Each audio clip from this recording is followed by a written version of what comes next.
6D war plan భారత ప్రభుత్వం కొత్త వ్యూహం అయితే అమలుపరుస్తుందని తెలుస్తుంది. అయితే అసలు మన కేంద్ర ప్రభుత్వం అవతల వాళ్ళని పాకిస్తాన్ ఎదుర్కోవడానికి ఎట్లాంటి ప్లాన్స్ వేస్తుంది? 6D అంటే ఏంటి అసలు? అయితే ఇప్పుడు మన భారతదేశం ప్రజలందరూ కూడా ఏ విధంగా మాట్లాడుకుంటున్నారంటే, ఒక పాకిస్తాన్ ఉగ్రవాద సంస్థలు మన ఇండియన్స్ మీద ఇంత దారుణంగా అటాక్ చేసినప్పుడు, 28 మంది అమాయకుల్ని చంపేసినప్పుడు మన భారత్ సైడ్ నుంచి ప్రతిదాడి ఎందుకు జరగట్లేదు? అండ్ పాకిస్తాన్ మీద యుద్ధం ప్రకటించామని చెప్పారు, కానీ ఇంతవరకు దానికి సంబంధించినటువంటి అంటే ఇలాంటి చర్యలు కూడా ఎందుకు తీసుకోవట్లేదు అనే విధంగా ఇండియన్స్ అందరూ కూడా మాట్లాడుకుంటున్నారు. అయితే ఇప్పుడు ఏదో ఒక వాళ్ళ మీద దాడి చేయడానికని కాదు, లేకపోతే ఏదో ప్లాన్ ప్రకారం వెళ్ళారని కాదు, అమాయకులైనటువంటి కొంతమంది పర్యాటకులు జస్ట్ ఎంజాయ్ చేయడానికి అక్కడ ఒక ప్లేస్కి అయితే వెళ్ళారు, జమ్మూ కాశ్మీర్ పహల్గామ్ ఏరియాకి. సో అక్కడ అంత దారుణంగా వచ్చి అటాక్ చేసి నువ్వు హిందువా ముస్లిమా అని చెప్పేసి కొంతమంది ముస్లిమ్స్ అని చెప్పినప్పటికీ కూడా ఐడి కార్డ్ చెక్ చేసి అయినప్పటికీ కూడా తేలకుండా పక్కకి తీసుకెళ్ళి వాళ్ళ ప్యాంట్లు కూడా తీసేసి వీళ్ళు సుంతి చేసుకున్నారా లేదా, వీళ్ళు ముస్లిమా కాదని వాళ్ళు క్లియర్ అండ్ కట్గా తెలుసుకొని వాళ్ళని చంపేయడం జరిగింది. సో ఇంత దారుణంగా అటాక్ చేసినప్పుడు మరి మోడీ ప్రభుత్వం ఎందుకు ప్రతిదాడి చేయట్లేదు? సో అక్కడ నీళ్లు సింధు నది జలాలు ఆపేశారు, ఓకే. అక్కడ ఇండియాకి పాకిస్తాన్కి ఎలాంటి సంబంధం లేదని చెప్పేశారు, ఓకే.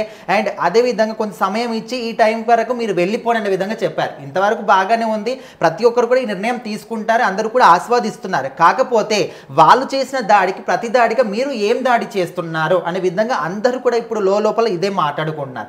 అయితే ఇక్కడ మోడీ గారి ప్లాన్ ఏ విధంగా ఉందంటే, అందరూ కూడా 3D అనే విధంగా అనుకుంటున్నారు, కానీ ఇక్కడ ఆయన ఆలోచించే విధానం 3D లెవెల్లో లేదు, 6D లెవెల్లో కనిపిస్తుంది అనే విధంగా కూడా కొంతమంది ఎవరైతే అంటే కొన్ని సంస్థలు ఆయన దగ్గరగా పనిచేసే వాళ్ళు కావచ్చు, మన ఇండియన్ ఆర్మీ కావచ్చు, వాళ్ళు 6D గురించి మాట్లాడుకుంటారు. సో ఈయన ఆలోచించే విధానం, మనము ఒక్కసారి అటాక్ చేస్తే వాళ్ళు జీవితంలో దీన్ని మర్చిపోకూడదు.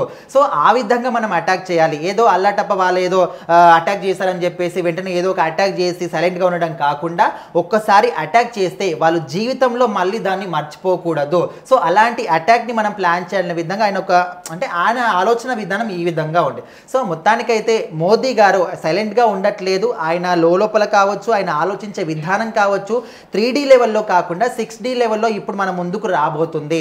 అక్కడి వాళ్ళు పాకిస్తాన్ ఉగ్రవాద సంస్థలు కావచ్చు, ఓన్లీ పాకిస్తానే కాకుండా ఎవరెవరైతే మన ఇండియా మీద అటాక్ చేయడానికి ఆలోచిస్తున్నారో అలాంటి వాళ్ళు కూడా ఈ యొక్క అటాక్ని చూస్తే భయపడే విధంగా అయితే ఆయన చేయబోతున్నారని కూడా న్యూస్ వినిపిస్తుంది.